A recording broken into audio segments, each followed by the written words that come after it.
So this is what I was doing earlier in the summer. I've got this image here by one of my favourite artists, Paul Ranson, who I've spoken about on here before. So I was inspired to recreate this picture using pencils. So this is my interpretation of it. Obviously it's not exactly the same, but I was taking elements of it that I liked and was just trying to do my version of it. So yeah, as you can see, that's the painting by Paul Ranson, and that's my pencil version. And then, so going from his work and then me copying it, from the copy I've then made my own art.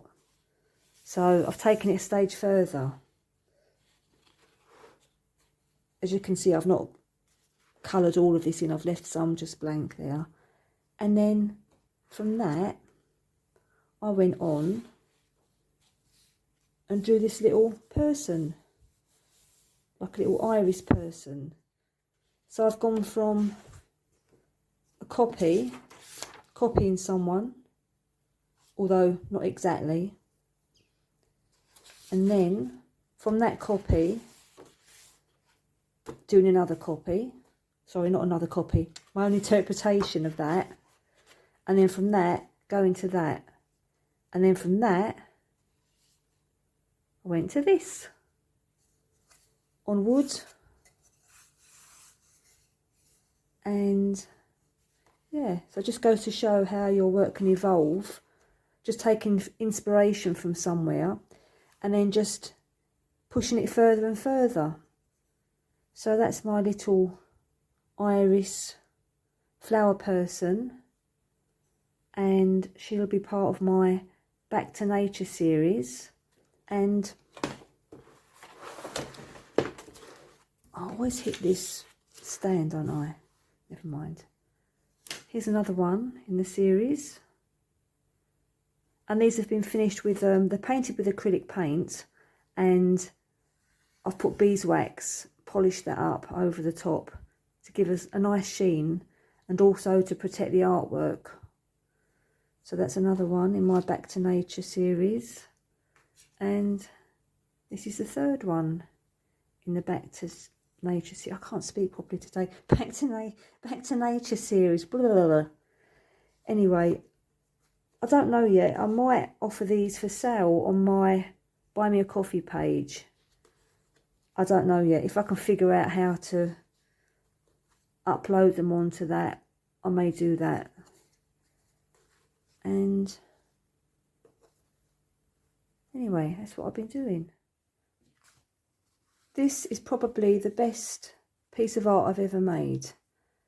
It's a baby elephant and had an underpainting, which I then collaged on top of using hand painted tissue paper. And so yeah, I collaged it with the hand painted tissue paper.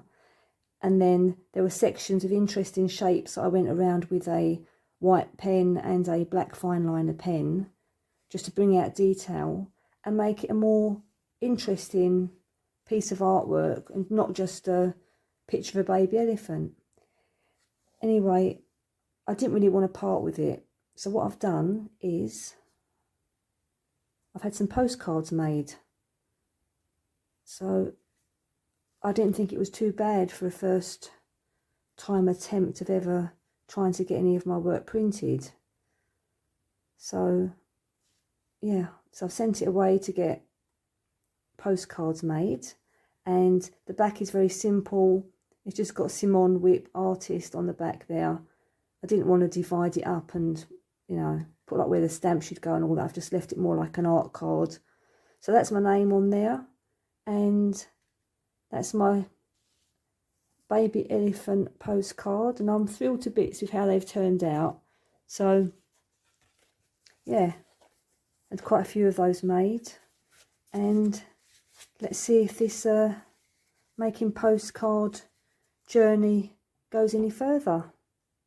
I've got quite a heavy heart at the moment. Back in the early August, I had to have my cat, my constant companion, Gizmo, by my side for 18 years. And I had to have him put to sleep quite suddenly and unexpectedly. Since then, I've not known what to do with myself. I've been feeling quite ill.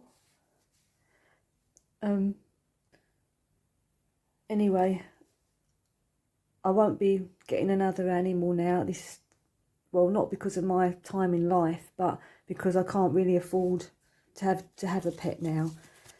So what I'm doing instead is I'm trying to concentrate on plants, because I used to be very passionate about growing plants, and at the moment this is the only house plant I've got. This is called a prayer plant that likes a warm room, and it's been doing quite well in the kitchen at the moment. So I've decided I'm going to put my nurturing into plants. Not really the time to be out in the garden now with the change of season, but I thought I'd probably, well, I'm going to concentrate on trying to keep this plant alive. It's lovely, it's done really well. I think I've had this for about 2 years now, and it needs potting on. I like the fact that the back of the leaves are this lovely purple sort of shade. Really nice. And I love touching the plants, very tactile. So anyway, sorry to end on a sad note, but like I say, I'm trying to put my focus into looking after plants now, rather than looking after animals. Anyway.